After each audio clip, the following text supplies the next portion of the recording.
남대문에 이상한 물장수가 나타났다. 허름한 민가 한켠 버려졌던 움막에 새 주인이 들어오고 그 주인은 양민들의 가가호호를 방문하여 우물물을 길어다 주는 일로 하루 세 끼니를 채웠는데 가족도 없고 만나는 사람도 특별히 없는 외톨박이었다. 무엇보다도 그는 산중의 승려였음에도 저자 거리에서 물장수를 하고 있어 사람들의 관심거리가 될 수밖에 없었다. 그러나 그의 물장수 생활이 한 달, 두 달을 넘어 한 해, 두 해를 지나면서 그 특별한 사람에 대한 관심은 눈 녹듯이 사라져 버렸다. 사람은 무슨 일이든 있기를 좋아하기에 새로운 일에 관심을 보일 수 있는 것인지 모를 일. 새벽에 일어나 연부를 하고 참선을 한 후 물지개를 치고 저자거리로 나서는 그 고단한 생활. 물장수는 남대문 저자 거리에 몸을 두고 있을지라도 마음은 늘 팔공산 파계사 법당과 저 구중궁궐에 계시는 임금에게 가 있었다. 그의 법명은 용파. 팔공산 파계사 호적한 도량에서 수행에 몰두하고 있었으나 업불숭유의 정치적 기류와 그 기류를 타고 불교를 핍박하는 지방 사대부들의 탐심이 못내 가슴 아프고 더러 화나기도 하는 현실을 그냥 지켜볼 수만은 없었다. 내 한양으로 가리라. 임금을 만나 뵙고 이 중생계의 악업을 끊도록 진언하리라. 그러나 그의 뜻은 쉬 이루어질 수 없었다. 한양 땅에는 올라왔으나 승려의 신분으로는 도성을 출입할 수도 없는 실정법이 가장 먼저 가로막고 섰던 것. 할 수 없는 일이지. 국법이 그렇다면 그른 법도 법이니 어기면서까지 내 주장을 할 수야 없는 노릇. 내 주장이 그르지 않은 바에야 언젠가 기회가 오리라. 그래서 남대문 밖 움막 하나를 주선해 기거하며 물장수 생활을 시작한 것이었다. 어지간하면 다음 기회를 생각하거나 다른 방도를 연구하기 위해 다시 절로 돌아갈 만도 하건만 3년의 세월을 한결같은 마음으로 물지개를 지고 다녔으니 스님의 성정도 여간 굳센 것이 아니라 해야 할 것이었다. 그러던 어느 날 부처님의 가마를 잇게 되었다. 지성이면 가피가 없을 수 없음을 반증이라도 하듯 물장수 용파 스님의 뜻이 이루어질 인연이 무르익은 것이다. 참으로 이상한 꿈이로다. 임금의 꿈이었다. 한 줄기 상서로운 기운이 한양 하늘에서 내리 뻗더니 궁궐이 아닌 남대문 밖 어느 곳으로 장대하게 떨어지는 것이었다. 마구 달려서 그 서기가 떨어진 곳으로 가보았는데 뜻밖에도 허름한 움막집이 한 채 있었고 그 속에는 조용히 좌선 삼매 든 승려 한 사람이 있을 뿐이었다. 그래서 그 승려에게 무슨 말을 하려다가 그만 잠이 깨버린 것인데 잠이 깬 후에도 그 꿈이 어찌나 생생한지 눈앞에 다시 꿈의 내용들이 시연되는 지경이었다. 임금은 신하를 불러 남대문 밖으로 나아가 이런 곳이 있는지 알아보라 일렀다.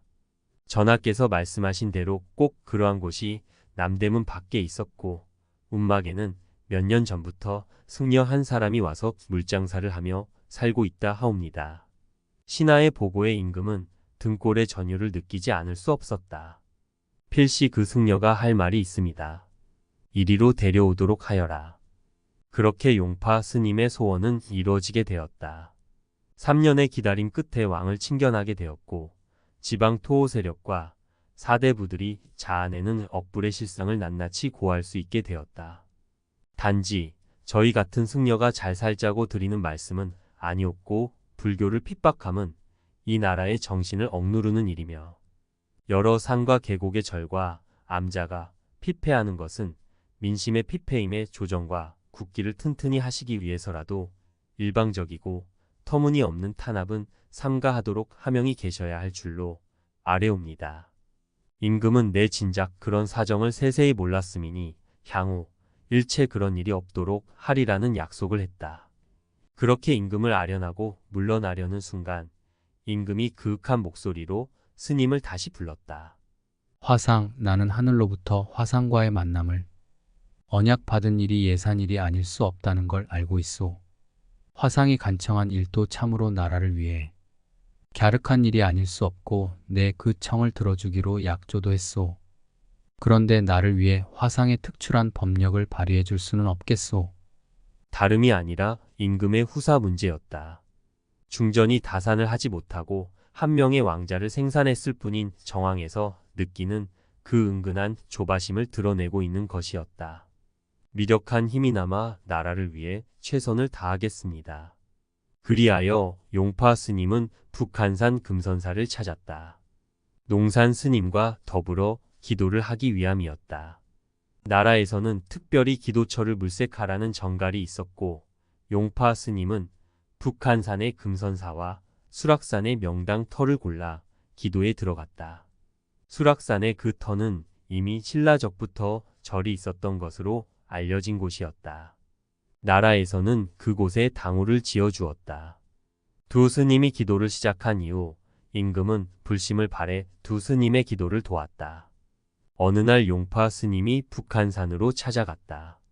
농산 스님이 열심히 기도를 하고 있었다.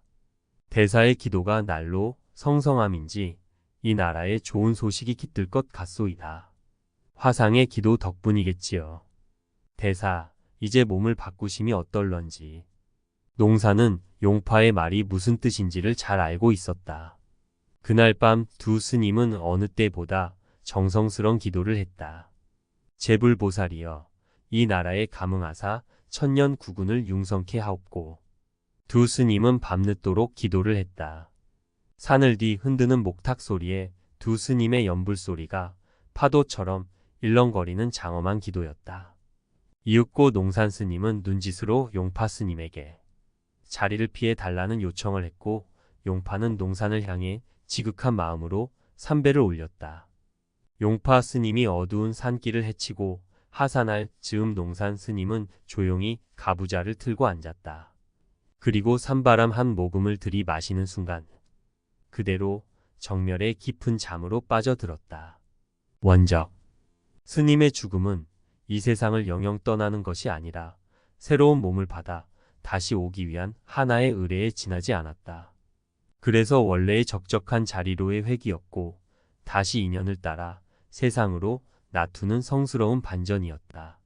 북한산에서 기도를 하던 농산 스님이 입적했다는 소식은 다음날 날 밝기 무섭게 조정으로 알려졌다. 용파화상.